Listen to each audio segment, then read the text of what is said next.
Hi friends, this is Mrs. Esudas, your friend from Pioneer's Choice.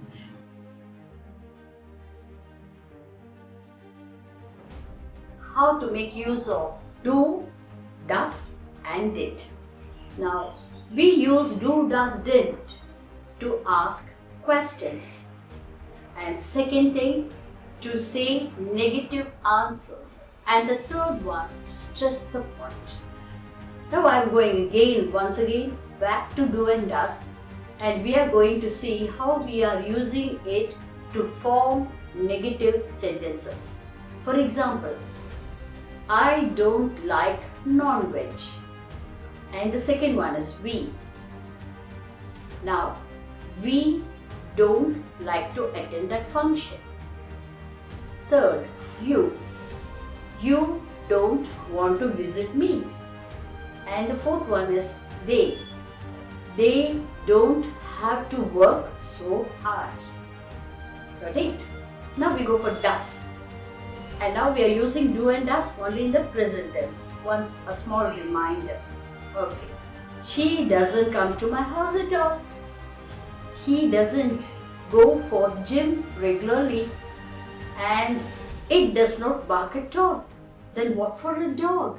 Isn't it? We have a dog to bark. But if it doesn't bark, no good at all. And then now we go for did.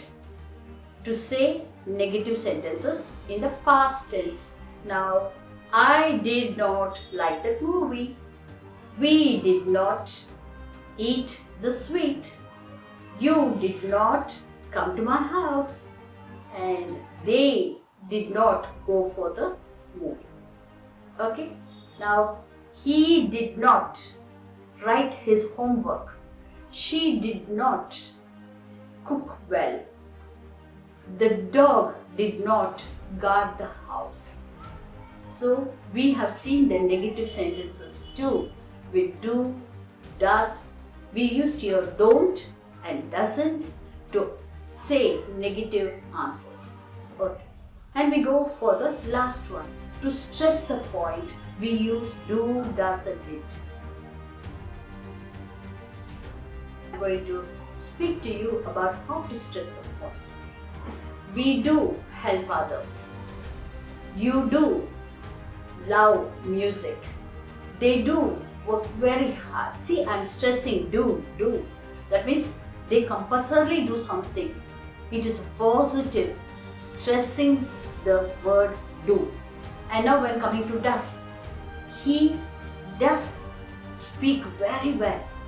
She does dance elegantly. Got it? And it does take care of the house in our absence. Now you got the point? Hope you have understood. Thank you.